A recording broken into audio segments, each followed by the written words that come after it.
Good morning. This is the Blaine's World webcast that can be found each week on Facebook, YouTube, and LinkedIn. You can also listen in on Spotify, Apple Podcasts, get more information, and listen to other shows at our website, which is behind me, blainsworld.net. I'm your host, Blaine Greenfield, and I'm here in my Zoom studio in lovely downtown Fairview, North Carolina.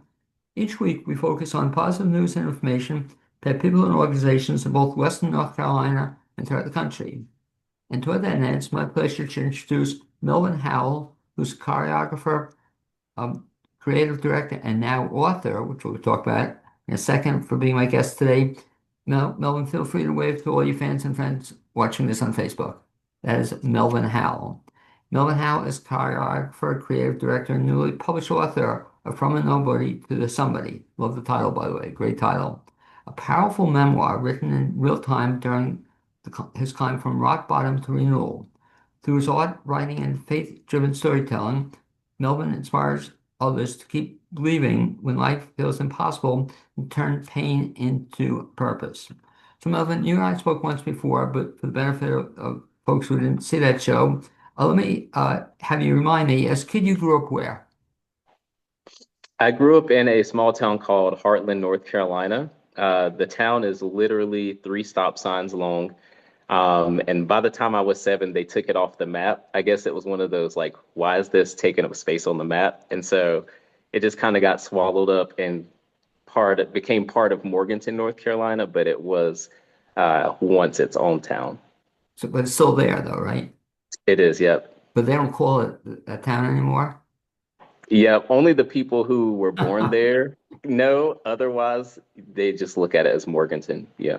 So as a kid, Melvin, were you always, I guess starting off, were you always a dancer? No, so I actually was very heavy into sports and exploration, being a boy, just running through the woods, playing with snakes and other things that I probably shouldn't play with. And dance found me around the age of 9. So how I was raised was in a household of parents who did not believe in therapy, talking about what's going on in your household, talking about your feelings, and they stuffed it down. So we were expected to stuff it down also. And because of that, I ended up being a very quiet kid. I moved very slowly, as to not overstimulate myself because I had so much stuff down. And me and my family used to do this thing called family nights where we'd all pack into the living room and watch a movie together or watch a TV show. And at the time, American Idol was super popular for us. So after the episode went off, my dad thought it was a great idea for us to play a game of American Idol. And nobody wanted to go first. Nobody wanted to sing first. And I'm not a singer by any means, but I just jumped up, and the only thing that made it possible for me to participate without hesitation was dancing. So I sang "I Feel Good" by what's his name, by James Brown, Okay, yeah, right. and I mimicked his footwork. And by mimicking his footwork, it was the only thing that took my mind off of, I probably sound so silly right now. And as time went on, I started to dive deeper into dance. And I write about this experience in the book where at the age of 14, I had my first blackout. And it was really bad. I just snapped and lost it and ended up hurting my brother, my little brother. And that bothered me so immensely because, my siblings are the most important people to me in my whole life. Right. And it felt like if I could just lose it with the person that meant the most to me in the world, then that's not good news for anybody else who might catch me at the wrong time. And so from that moment at 14, I was like, okay, I'm going to dive deeper into dance. And from that moment, I danced from sun up to sundown, before school, after school, right before bed, woke up early so I could dance before school. And it ended up being my therapist, my first love, everything. So back to that experience. So 9-year-old. So is there a tape of that anywhere? No, there isn't. Unfortunately, I don't think any of us knew that was going to happen. Or too bad. So you didn't go on from there. You didn't then audition for American Idol. You didn't try to get on American Idol. Oh no, I think they would have put me on the show, but to be comical for ratings. So that's funny. You remember that. So at 14, so what happened then? That you had the incident with your brother and it just hit you that you had to do something else to get out your whatever? Absolutely, yeah. I knew that what I was trained and taught to do by my parents at the time, from that moment, it was clear like that was not it. And then it made me reflect on the times that, my other family members would have their blackouts or they were very short-tempered. And I was like, okay, well, what we're doing is not healthy. I don't know what the answer is, but I know that's not it. And so anytime I felt angry, anytime I felt sad, anytime I felt happy, even, I used dance as a way to release that. And I was also really heavy into track and field. Um, but dance was the thing that really pulled me out of those dark places when I felt like I didn't have anyone else to talk to.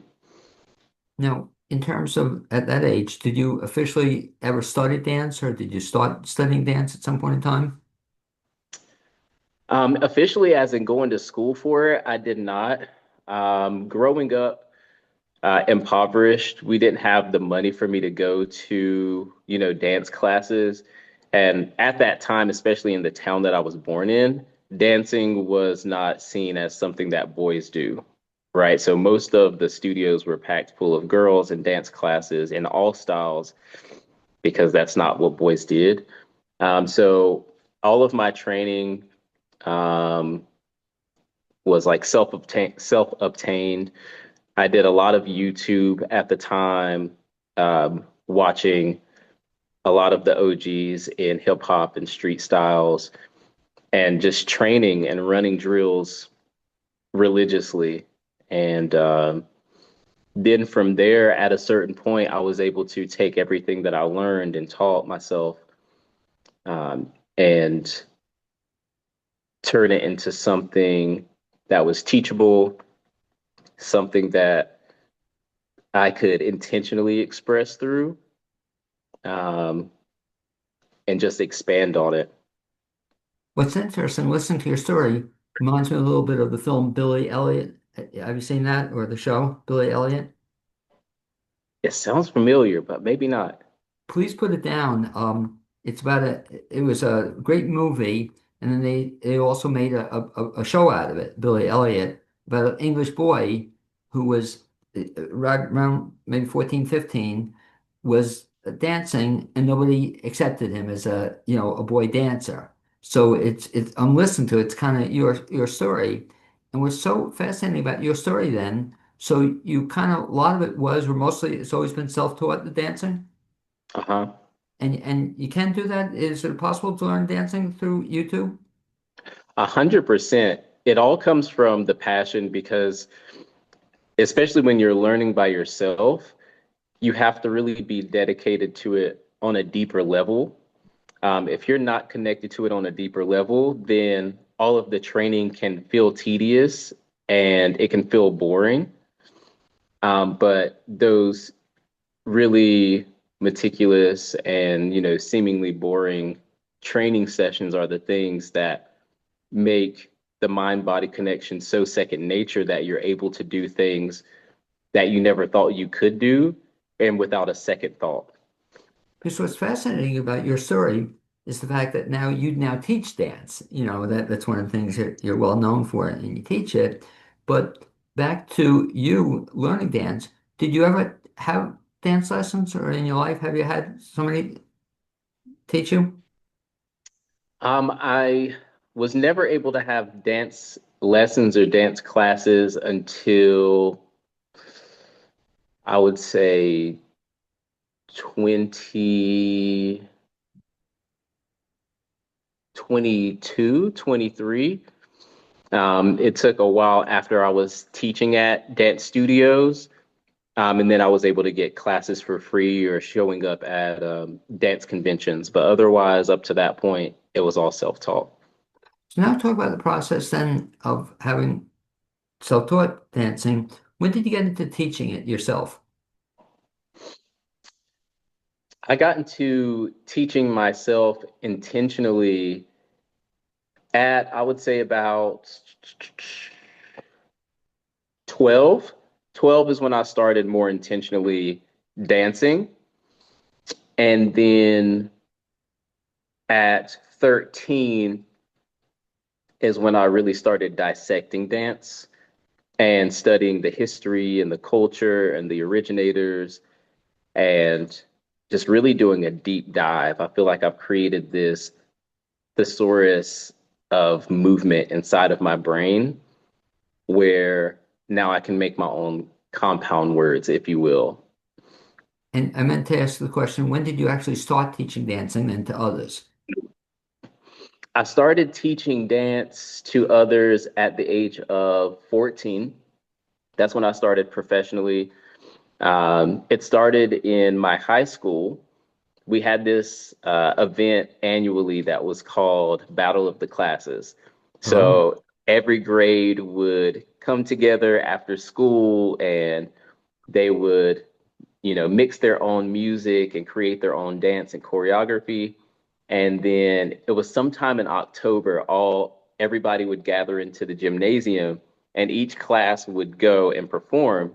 And then the teachers would vote on who would win. And so up to that point, going to school in New Jersey, like I didn't know that that was a thing anywhere.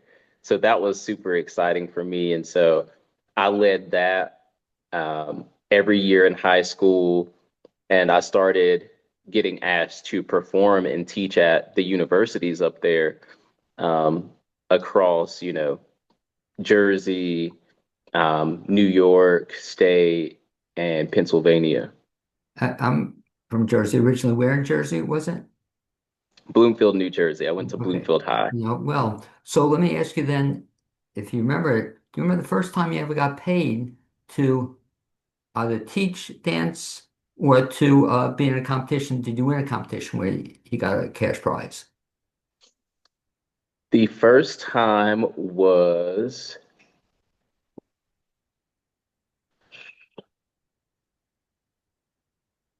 ooh, I want to say 15 was the first time that I was in a dance crew at the time, and we had won a cash prize at it was sort of like a talent show Very cool. situation, and we won trophies in a small cash prize. So that was nice. Um, and then at 18, no, 19 is when I started my dance company. And that's when I started teaching dance lessons by myself. So that was the first time that I got paid under my business name. Because I'm a little disappointed. I don't see behind you. I thought we'd see a framed, the first dollar bill or $10 bill you ever made. I think in the frame, that you remember it. But that's very cool. So at 19, then you're starting to do this on a professional level to get paid for hmm on a regular basis. And so what you thought, that's interesting. You started your own dance, what do you call it? Dance troupe? Yep. So there was a dance crew in New Jersey that saw me. They scouted me in high school, and then they approached me after school and they recruited me, which I thought was pretty cool. Because before then, I had only seen these things like in movies. So you were with a troupe at the age of 19? At the age of 14. 14. And so hmm you were traveling and performing with them? Yep, we were traveling. Just within, a few hours distance between, New York, Jersey, and Pennsylvania. But yeah, we were traveling for shows and performances. That's pretty exciting. Now, at that point in time, what was the reaction at home from you then doing this as possible career? It was it was not what you expect, So typically, you see in the movies where the child is like, I want to be an astronaut, and the mom's like, yeah, you can do anything. And I had virtually zero support. Um, you know, my dad, of course, wanted me to be like this professional baller, so it was like all about sports. And my mom wanted me to get scholarships from every school in the nation, and didn't support anything else. And so it was just me. I walked to my rehearsals. I took the bus to rehearsals and shows. Even when they were late on school nights, it was just like it was something I had to do because I knew the alternative of not dancing. And I was like, I can't go back to that. And I loved it too. It was survival, but it was also out of love. I found something that I loved and that loved me back unconditionally. And that had been something up to that point, outside of my brothers, that I had not experienced. And so then you started at 14, then you're progressing till 19, and you've continued ever since, I guess, that your life, I guess, is revolved around you dancing. Absolutely. Hmm. So Melvin, talk about what that entails then. I know I see your name all over the course, you're all over the place, you're teaching courses, what are you doing in terms of like on a day-to-day basis as a dancer? On a day-to-day basis, training, of course, I spend a lot of time creating and visualizing my next project. And I'm the type that I have a lot of projects going on at once typically, because I don't believe in, like, if I feel called to something or I get a vision or a concept for something, I very seldom let it sit. And so right now I'm working on um, an art project. Because it's not out there, I can't specify too much Right. about that, but um, it's pretty big. It's pretty groundbreaking. I'm working on some new dance productions as well, that will travel. You know, the idea is that they travel around the world and not just nationally. So So you're also at the same time, you're also teaching too, is that correct?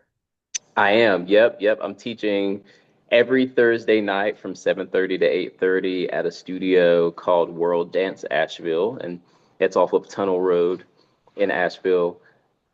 One of the newer studios, and the class is great. It's a beginner adult hip hop class because there aren't many offerings, you know, period, in the nation for true beginner adult classes, because beginner industry classes are still pretty advanced compared to adults who do it recreationally to connect with their body that have little to no dance experience at all. And the class has turned out to be a hit.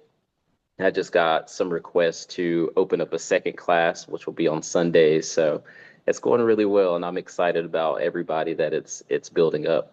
And this is you said for adults, right? Or kids to adults. What's the age? Adults. Okay. So how old Mhm. do you have to be for this? So with this one, it's 16 plus. All of the adults in the class, however, are between the ages of 20, and I think we have some in the class who are up to their like 50s, 60s maybe. So it's great. It's literally a class built for any adult who wants to dance but doesn't know where to start, and they need someone who will take the time to actually teach. It's fun. The environment is welcoming. So yeah, I love it. What about the thing that you hear, Melvin, probably too often, that people say they can't dance? Is that a common reaction you hear? Yes, I can't dance. I have no rhythm. I have two left feet. I But hear it all. I hear it all. is that true, by Um, the way, that people it's can't dance?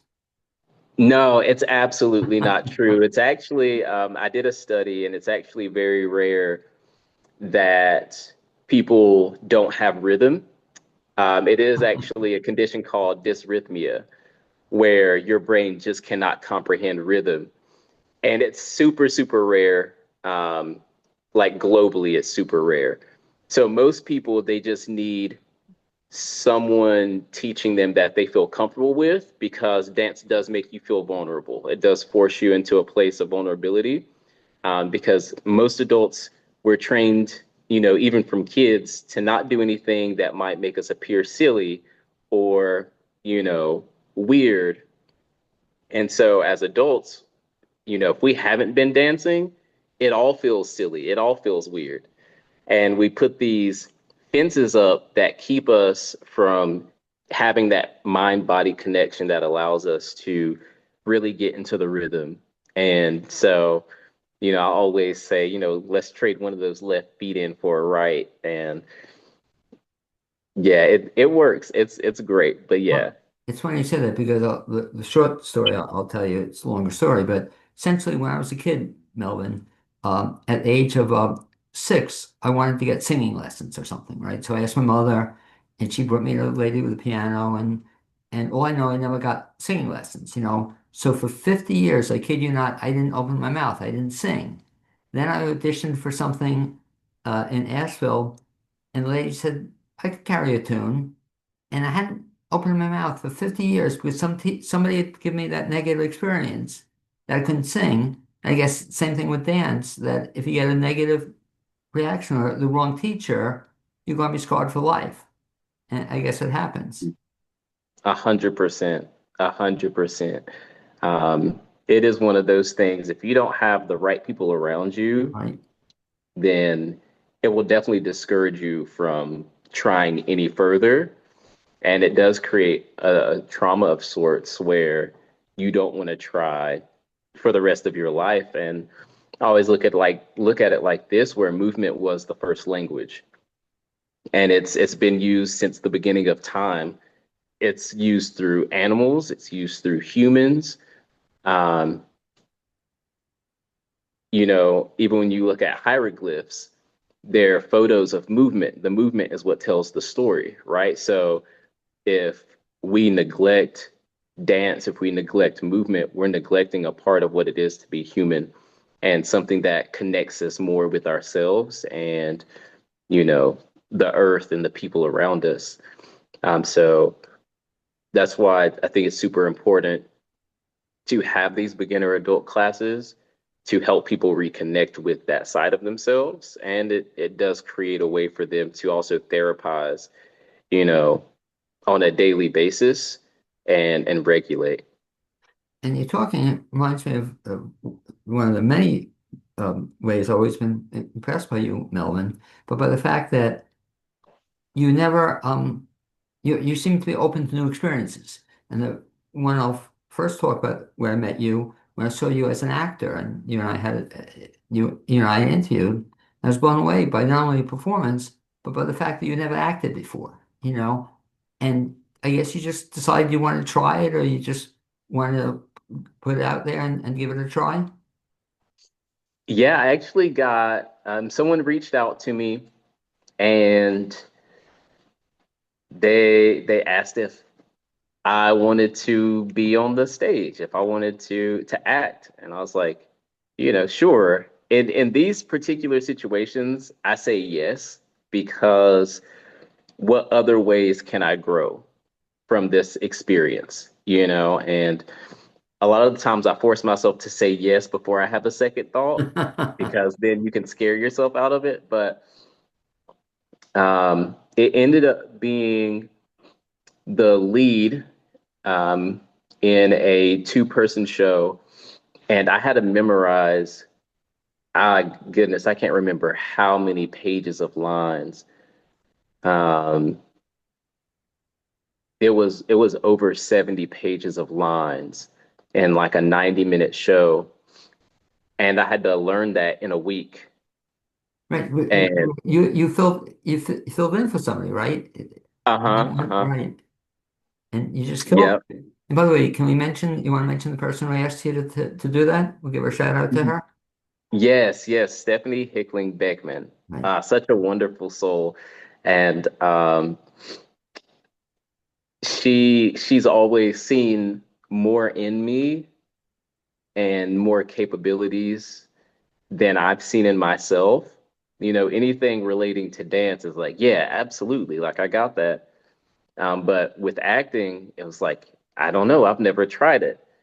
Um, and even being asked to write a play as well was like, wow, and so super grateful for her. And I think that's another reason why it's super important to have the right people around you, um, that will see more in you and they will encourage you to pursue that more. And it's someone that you can trust, that they're not trying to humiliate you, that, they're not just like, you know, blowing air. They really see something deeper. And I'm super, super grateful for her. But Super grateful. even you mentioning acting again, you just knocked my socks off with your performance. But the fact is, as a dancer, though, you're acting oftentimes, right? Or you're doing performing, so you're acting as a dancer almost all the time. Is that true? So I hear that, and for me, dancing isn't acting, right? Because with acting, you are becoming a character. Right. With dance, I'm telling my story. Interesting. And so through telling my story, I don't have to act. What's real just comes out. And whether that's telling, a story from, way back when, or telling my story of today, I always make sure that it's real, that it's transparent, and that it's vulnerable. And so that's the difference that, I distinguish between acting is and dance, is unless it's a story, about yourself in the play or the movie or what have you, it's hard to describe it as acting.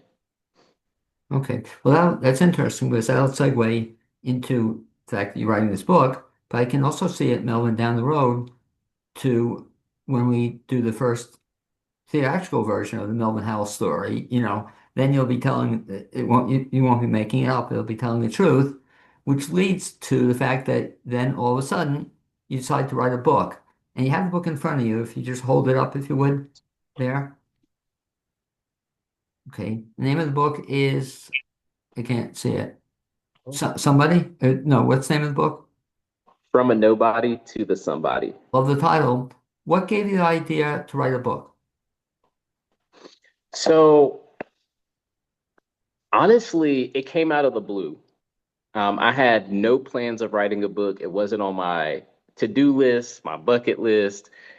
Um, I was I was dealing with a lot, and I just felt a call in my spirit, and it was just like, start writing. And my natural response was like, start writing what? And it was like, start writing a book. I was like, what about? And it just said, start writing. So at that moment, there was, I was sitting there just kind of contemplating what does this mean? Because at the time, I was sitting on the edge of my bed, um, of the home of my fiance at the time that I would eventually lose, and just thinking about what this meant. And then I saw a fly. Now, typically, when it comes to like bugs in the house, I am not a fan. It bothers me so much. I'm like the one who will like chase this bug around the house until I get it. And the fly it kept, ramming into the window next to me. Um, It was like it could see the sunlight. It wanted to get outside, but it somehow ended up getting trapped inside the house and could not get back out. And after about 10 minutes of smashing into the window, it fell to the floor and it just kept like spinning on its back. And then, about 1 to 2 minutes later, it just died. And I watched this whole process happen, and it felt like it was speaking to me. It felt like my story was being foreshadowed through that fly because I felt like I was doing everything right. I was praying, I was reading, I was being of service to my community and forgiving, forgetting. I felt like I was doing everything right, but I could not catch a break. I built a business and then the hurricane happened and that business just kind of washed away. And I felt like I just couldn't get ahead. Um, and I just felt like something in me just kind of dying. And so I just started writing about, what I saw with that fly and how it, spoke to me. And I just kept writing. I tend to have this thing where I hyperfixate on things that I feel called to. And so I wrote day and night.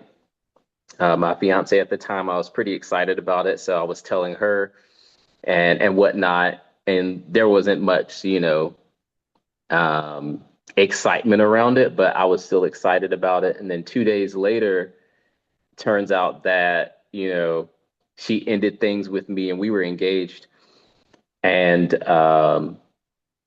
then the next day, I was homeless and I was sleeping in my car, sleeping in parking lots um, for like 3.5 months or so. And then just recently, a month ago, I moved into my home. So I wrote this book in the first 7 days, um, or the first 5 days of being homeless, but I started it 2 days before. So it took me 7 days total. And I just wrote nonstop. I didn't really sleep much. I felt like I had a lot to say, and um, that's really how it happened. It was very spur of the moment. You writing this book, were you writing it longhand or on a word processor, or on a computer? I actually tend to do a lot of my writing in my phone notepad Okay. because I keep my phone with me. So on that tiny screen, I'm just like going and going and going and going. Um, and I would drive up and down North Carolina, just kind of like looking for opportunities, trying to get myself out of this situation, and just writing in between. And so the book took you what? You yeah, knocked out most of the book in 7 days? Yeah, I finished the whole manuscript in 7 days. Wow. So Mhm. then describe what happened. So you have this manuscript. How'd you get it from there, from your phone, to where you now have a book? So actually, the book almost didn't happen. After I finished the manuscript, the very next day, I had an extreme low um, where I felt like I was dying. Um, and I, went to see some family because I was hoping that being around family would help, and it actually made it worse and just kind of like pushed me over the edge. Um, and I pulled into a church parking lot back in my hometown, and I sat my phone up and I recorded what I titled my farewell video. And I just didn't have any more fight. I was so tired, and at this point, I started crying because I was okay um, with not existing anymore. Like I didn't have any fight and I didn't care to fight anymore.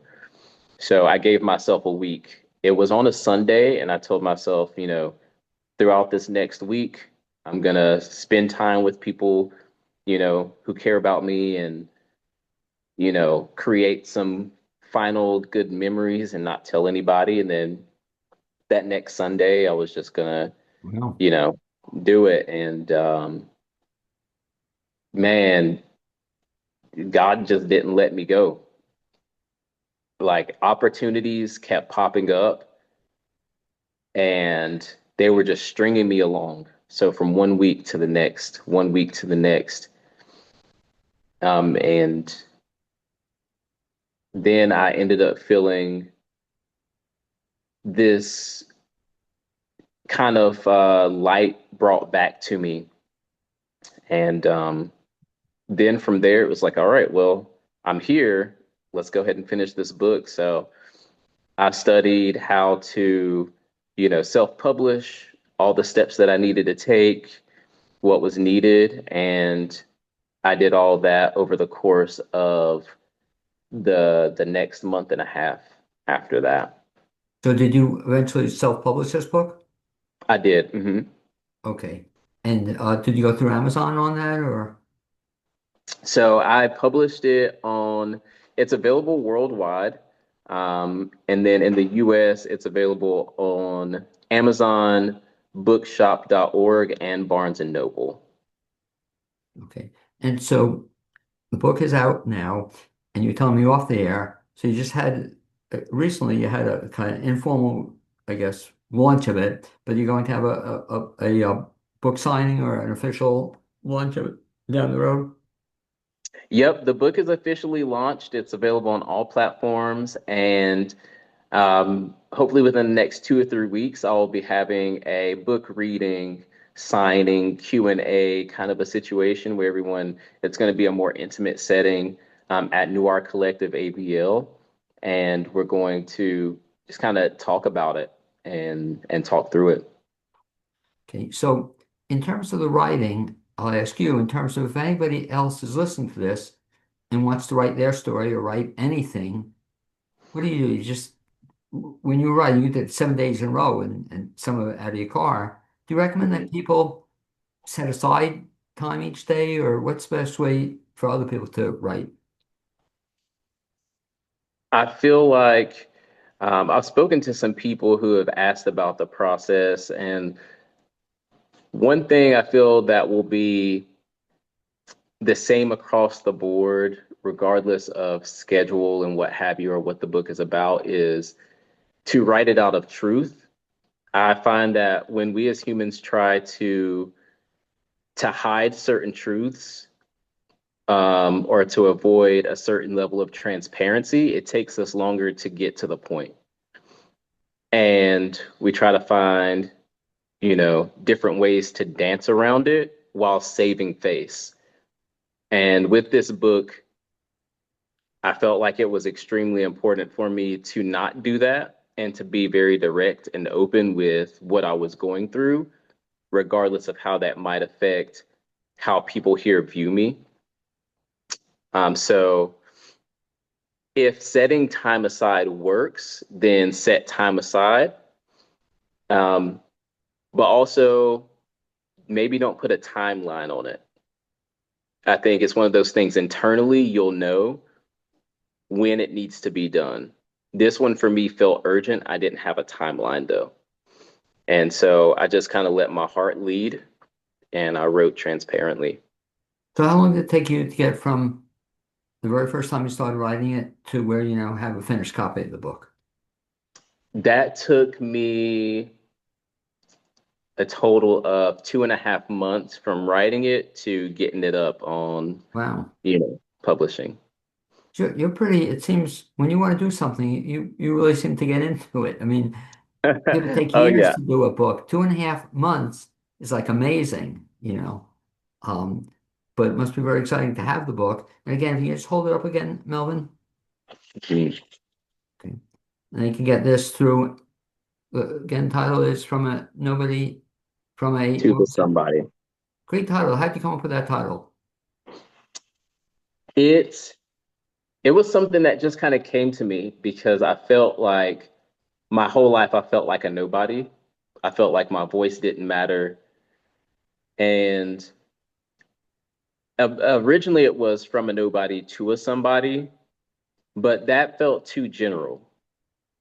And I needed to specify that the somebody is for me, to not let people define who I am or my value or importance. So then I came up with from a nobody to the somebody. Love it. So if folks want to get this book, again, what was the best bet to get it? You can get it at barnesandnoble.com. You can get it at bookshop.org, and you can also get it on amazon.com. Okay. And they can also get it when they come to your official launch. You'll let me know and we'll put it out in my blog and elsewhere, let you know how to meet you know, hear more about this. Melvin, if folks want to get in touch with you in general to find out about your dance teaching or your dance courses, other things you're doing, what's the best way for people to track you down? Absolutely. So if you want to keep up with my story and productions, everything that I'm doing dance wise, you can subscribe on melvinachowell.com. And if you're just focused on dance education, learning dance for beginners, whether it's teen, kid, adult, and finding out about classes, then hasdance.com, and that's HAS dance.com. Okay. And I'll tell folks they're in for a treat if they get to work with you someplace down the road. I'd like to thank you for being my guest this edition of the Blaze Roll webcast, Melvin. Also like to thank my producer, Cappy Tassetti. Hopefully we'll again bump into each other sometime down the road, man. That'd be great. Thank you. Absolutely. Thank you.